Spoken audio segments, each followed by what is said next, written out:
I'm going to go over the couple of things you need at least to barrel your M1.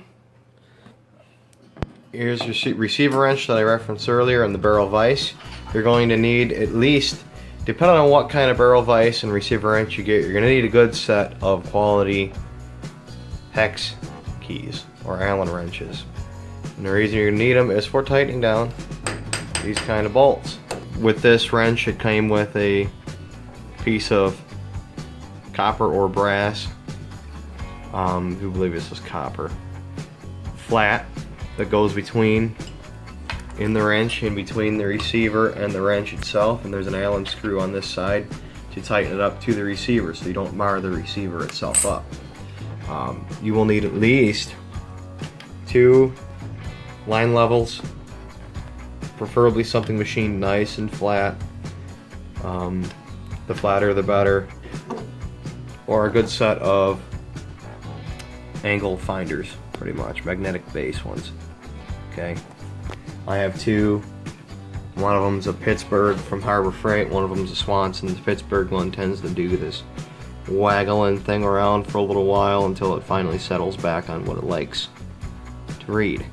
So you want them both to match each other, or you're going to be moving one forward to the front and backwards to the rear, back and forth, double checking your findings. So you got to be careful about which ones you have. You got to try various ones. Usually the skinnier the needle, the easier it is to see where you're at on your zeroing. But you also got to remember that when you're looking at the thing, if you look at it from the left or the right, not exactly straight, you will get a variation of 1.5 degrees to 2 degrees based on the angle you're looking at it. So getting down along the plane of your barrel, nice and straight to your angle finder, is the best way to gauge what angle you're reading at. You still have to be able to see it from a distance, because you're at least, you know, your full barrel's length plus some of the receiver away, so at least 2 feet. Okay, and even seeing 2 feet in a poorly lit room such as this is somewhat of a feat. So those are some of the tools you're going to need at least to barrel this receiver. There's some people that recommend putting on some anti-seize. You can put a little bit on there. I don't think I'm going to this time. That's just me, but some people do, and last time I barreled my BM59 I put anti-seize on it, but I put too much on there and it actually wouldn't time. The barrel just wouldn't do it because the anti-seize there was too much in there. It was literally seizing and stopping the movement of the threading on my barrel up against the shoulder. So I had to actually take it off and clean everything out really well, and then put a little bit on there and it barreled up after that. So just be careful of that. What you're gonna want for sure, and I have to clean this up still, is your gas cylinder at least. Now, this one happens to be sent to me. I ordered it with a front sight, okay, and screws, so it's not on there. But at least what you're gonna have to do is take your front sight off. If you got one and you're building a rifle, who cares? You're gonna want to recenter the sight when you're done barreling anyway. But you want to take the front sight off to get that dovetail exposed, or the flats at least machined here exposed, so you can get your level or your angle finder flush up against this. Otherwise you're guessing, and that's not the good way to do it. So you want that nice and flat, you want that machined surface, because that's going to go on the end of your barrel when you're getting ready to barrel this thing.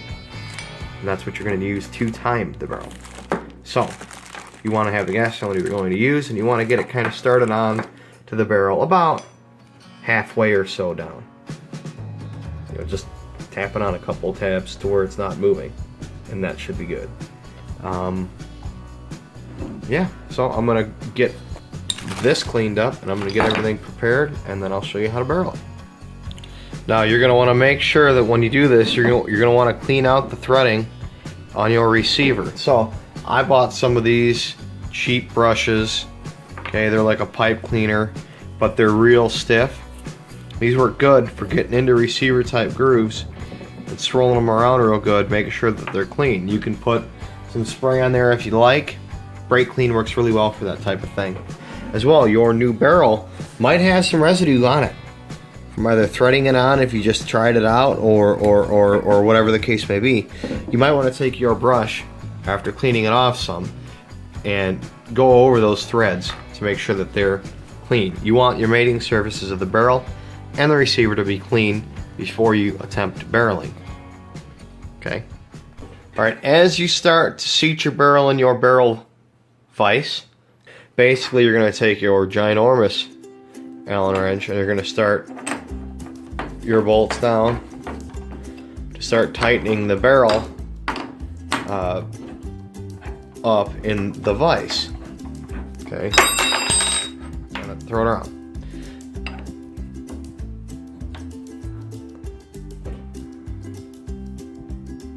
Okay, so you're going to want to tighten your barrel down. Alright, but the big thing is, obviously you don't want your barrel to move. You don't want it to move lengthwise, crosswise.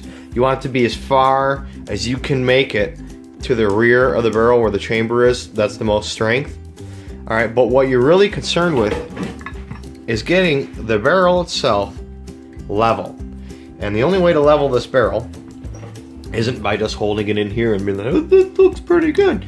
The only way to level the barrel, honestly, is to take your gas cylinder, okay, without the front sight post on it, and start it on your barrel. Now you'll have some cuts in here that should line up. Now you're going to want to get this started just ever so slightly. That's it. You don't need to go crazy with it, but you want it to be seated to where it's not going to fall off. That's the big thing. Okay, so, you know, yeah, quarter of the way, just kind of take a rubber mallet and seat it a little tiny bit, just enough to where it's not going anywhere. And that's what you're going to use with your level, okay, or with your angle finder to get level. And you can obviously tell because of my desk and the way it sits in the room, it's not anywhere near level. So it has to go this way quite a bit to become level. That's what you're going to want to do before you crank your barrel down tight. Alright, once your barrel is leveled to 0 and you've threaded your receiver on, essentially you're ready to start torquing the receiver down. Then you can place your magnetic angle finder on the back. Where you're placing that is right here on this flat. Right here. Okay? This is going to be machined flush, unlike any of the ears or this flat piece here. This is machined flat for the purposes pretty much of rebarreling. Okay, that is machined to match that very front rib that your gas cylinder is in. So right now you can see with my magnetic angle finder flush up against this and flattened here, I'm right at just over 30 degrees, which is a little high, but this is an aftermarket barrel, so it's not terrible. I've seen worse, but it's going to be fun to try to torque it down. Okay, it's a little late, but I got the barrel timed. So I had to go to the store because last time I did my BM59, I had a pry bar in there and it was using my foot and I almost severely hurt myself. So I went and bought a bar that would go over it because the one that I bought to go in it didn't work and I had to go back to the store. Yay! That's always fun. Anyways, she's on there and she's timed. She's timed. This desk isn't level, so when I leveled the barrel as best I could, I got it close to 0 degrees. It was just before 1 degree. Both the receiver and barrel are now at just before 1 degree, based on my finer. Yep, there we go. Based on my slightly finer version of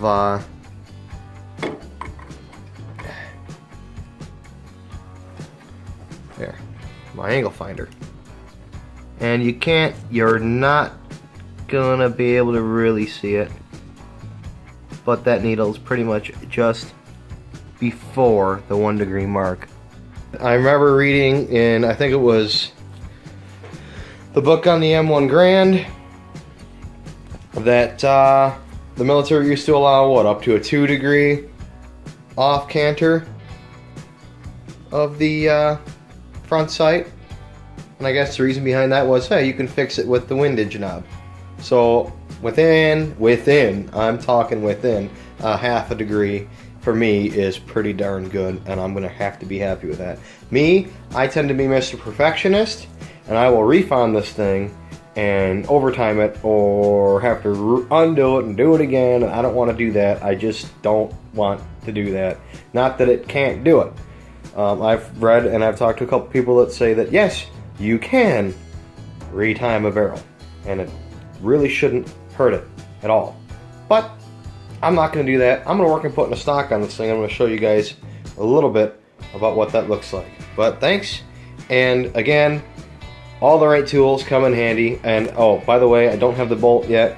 That's going to be covered later when I do the reaming with the reaming stuff. I'm sorry, my desk in my room is a mess, but it just is. So, okay. All right, you guys, we're back for another round of fun. We're going to ream the chamber now. I've locked this back into my vise. Now, you don't have to lock it down anywhere near as tight as you did before. You're not reefing on anything. You're just simply going to ream the chamber on the barrel. Now, what I've done ahead of time is I've cleaned my bolt. This bolt just came in the mail today, so it's new to me. Kind of like it. A little different looking. Black, sort of. And then I cleaned the bolt face. Oh, by the way, I also disassembled it completely. That's what you want to do. Take everything out. Take your firing pin out. Take your spring out. This little spring, if it don't come out here, where the extractor goes, don't worry about that so much. If it don't come out, it's not really going to get in the way. But you want everything out of here. Unless your gauges are cut for that, it really doesn't matter when you're reaming. Well, it does matter when you're reaming, because the bushing on the reamer will be riding on the bolt face. That's the headspace and bushing. You're going to check it with your headspace gauges.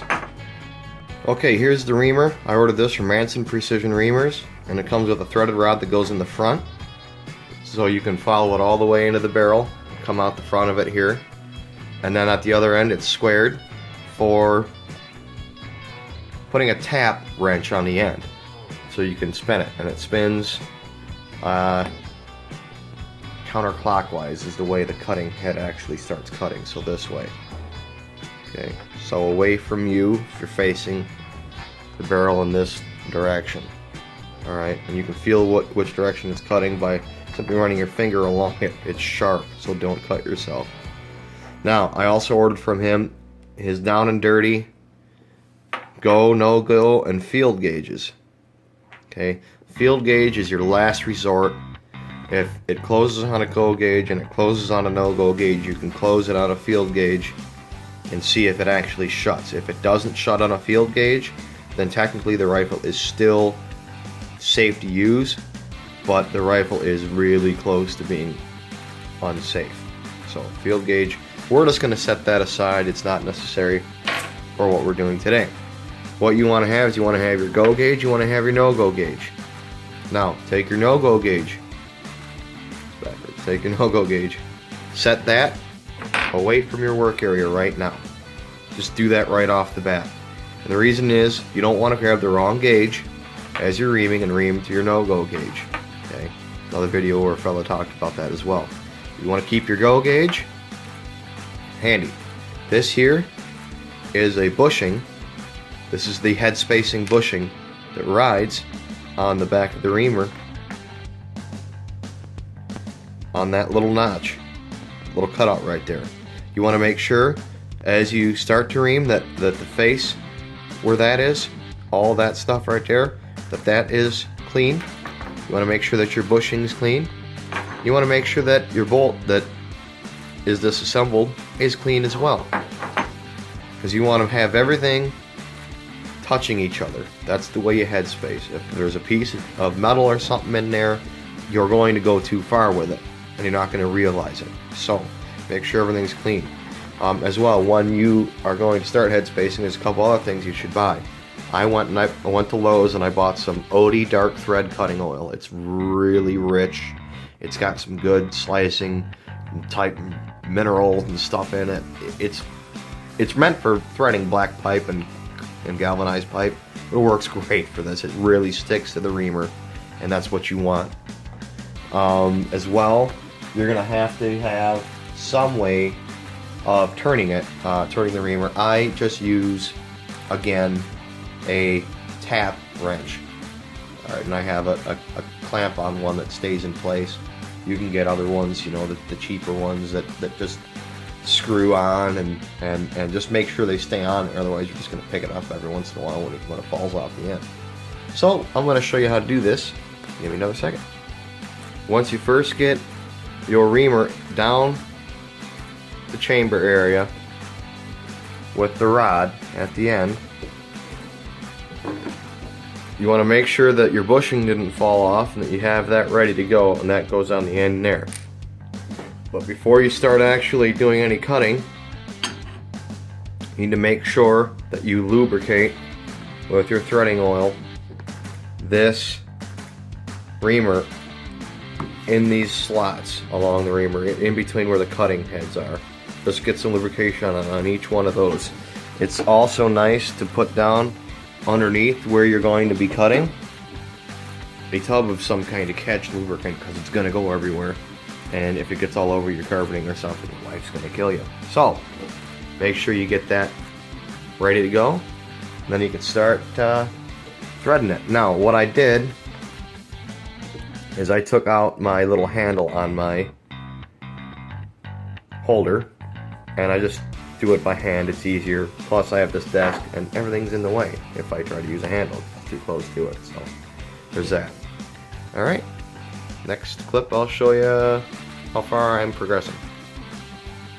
So periodically you're going to want to remove your reamer and clean it. There's still a couple of small little chips down in there, but you're going to want to take it out, clean it, clean the bushing. Okay, get the oil off of it, clean the back side of it, clean the front side and back side of the bushing. Make sure your bolt face is clean still, and clean the chamber. What I do to clean the chamber is I simply take a brush. This is the same kind of brush we used before. Then I run the brush inside the chamber. Down all around. Just to try to make sure to get any of them chips out of there. It wouldn't hurt as well to get a can of air or an air compressor, a small one, and blast some air down in there as well. But you just want to make sure that you're periodically getting any of the stuff that's in that chamber that you've been cutting out of there. And then you'll notice on these reamers is that these are real deep grooves in here, and that's designed to carry the chips down into them and hold them there with the cutting oil. That way these cutters stay nice and clean and continue to cut nice and clean lines in the chamber. So I'm going to get back to it. As well as you're reaming, you want to make sure that because it's going to stop, you know, the bolt's going to stop right about, you know, I want to say like before it shuts. It's going to start going down like this, and it's going to start going down, and you're going to think it's going to shut, but it's not. It's going to stop like right about there. Okay, and what you're going to be doing is you're going to be putting some downward pressure with your finger. Eventually you want it to be to where it closes all the way, just like it's shown here. You want it to close all the way on its own with the round in there. And it can be a little stiff with the round in there, that's okay. It's a nice tight chamber then. But you want it to be shut all the way where there isn't a line where you can't get anything in there. You want it to be just the same way if you're shutting it on an empty barrel. Otherwise your headspace is off. And then you're going to periodically check it when you get a little closer to closing. You're going to want to periodically pull the reamer out, clean the chamber, clean the reamer, and check it with your go gauge, which I set over here. Okay, make sure the gauge is clean on both sides, where the bolt face is going to close on it and where it fits into the chamber. And that's the ticket. Alright. Okay, I'm going to get back to it. Alright, now I'm recording with my fancy contour camera so you can actually kind of see what I'm doing. Never mind if it shakes a little bit because it's strapped to my big head. Okay. What I'm going to do now is I'm going to put the reamer back in. And you can see it here, I hope. Okay, I've cleaned the chamber out, cleaned the reamer off. Going to start it into the chamber a little tiny bit. I'm going to take the rod and start moving it down towards it, and I'm going to wait until it makes contact, and then hopefully it's threading. There it is. You feel it stop. Okay, now it's spinning. So what you want to do is you want to make sure again that this is clean, that this bushing is clean on both sides, that your bolt face is clean. Stick your bushing on your reamer, spin it a couple times, make sure that there's nothing there. Again, take your oil, okay, and start soaking it down. Don't be afraid to use oil, guys. This is a whole bottle of it. That's why you got the drip tray there, because there's going to be some dripping. Just use oil. Don't be afraid. You want this thing to cut right. Okay, take your bolt, make sure that your bushing is fitting into your bolt face. Start spinning it in the direction that it's going to cut to get it into the chamber. As soon as it starts getting in there, you should start to spin it. Now, I just grab the end of this and I spin away, and then I keep an eye out over here and I put some thumb pressure on this. Just like riding a snowmobile, you put a little thumb pressure on it and it goes. And you're going to want to turn it, you know, just be consistent with your turns. Feel for any chattering that might be occurring. Just make sure that as you're cutting, you're keeping an eye on the bolt and how it's moving. And you'll ream away. There is quite a bit of material in here, in this barrel, that I'm trying to cut. It's a real short chamber, and they weren't kidding when they said it was a short chambered barrel. She's a short one. You can see that it's getting pretty close right in there. So I'm going to keep going just a little bit, and then I'm going to pull this back out and clean it again. You want to turn it until it breaks free. Keep turning it in the direction of your cut. Back it out of your chamber. Back your bolt all the way up. See all that material in there? That's cutting away at your chamber. That's good. Okay, pull your bushing off the back. Now you'll see two flats. Okay, there's a flat here and a flat here where the cutting head isn't. That's for disassembly. Take a small adjustable wrench. Turn your reamer until you see the flats. Tighten them on the flats. Tighten it. Righty-tighty, Matthew. And then turn it, and you'll feel the reamer pop loose. And you can see all that material is built up on that reamer. That's all been cut out of your chamber as you start to headspace it. So what you're going to want to do again is you're going to clean off your reamer, clean out your chamber, and this time, since you're cleaning out your chamber, let's get to using your go gauge. Get your brush in there, do some good scrubbing around. You want to make sure that your chamber you can have some chunks in the end of your barrel here, going up your barrel. You're going to, and before you even decide to shoot this thing, you have to make sure that you clean your barrel. Not that you wouldn't anyway, because you're putting a new barrel on. You don't know what the hell they put in there from the factory. You're really concerned with getting, again, the cutting surfaces nice and clean. You want those to be tip-top shape. Okay, the rest of it isn't as big of a deal. And then as well, you want to make sure that the back side of it, where the bushing is going to ride, is free of debris, and where the bushing rides is free of debris. Okay, once you get your chamber cleaned out,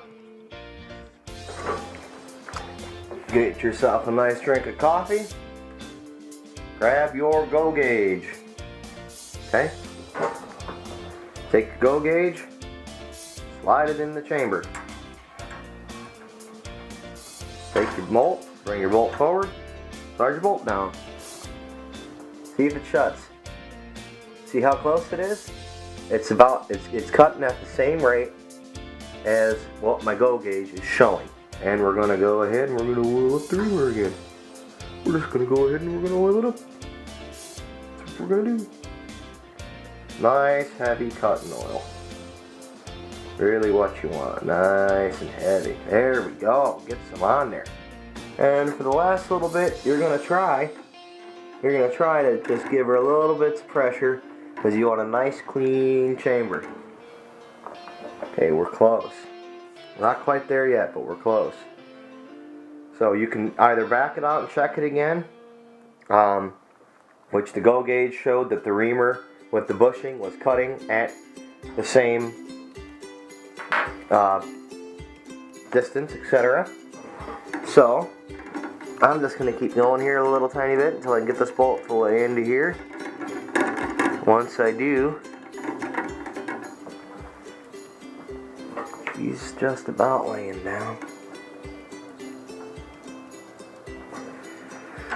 With it all the way closed, you can see the gaps like that. So it's pretty much laying flush. With the go gauge.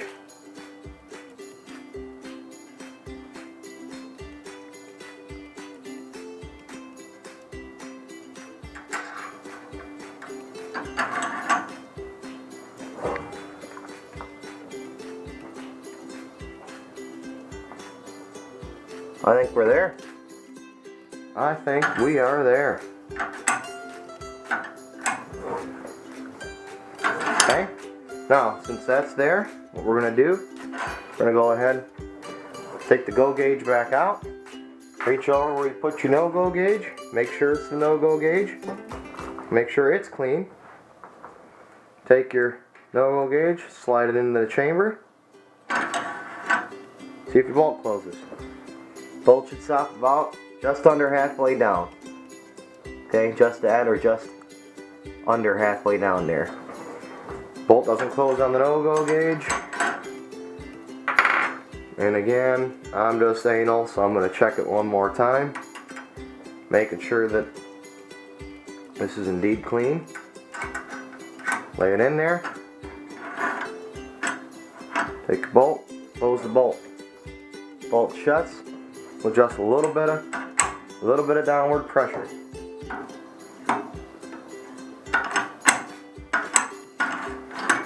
And you're done. That is how you ream a barrel chamber to 308. Now it's time to assemble the rest of the rifle. I'm still waiting on the internal parts, but that's done. Hope you guys enjoyed learning a little bit about this. Hope my camera wasn't too shaky. Hope you didn't see too much of my bald head. And that's it.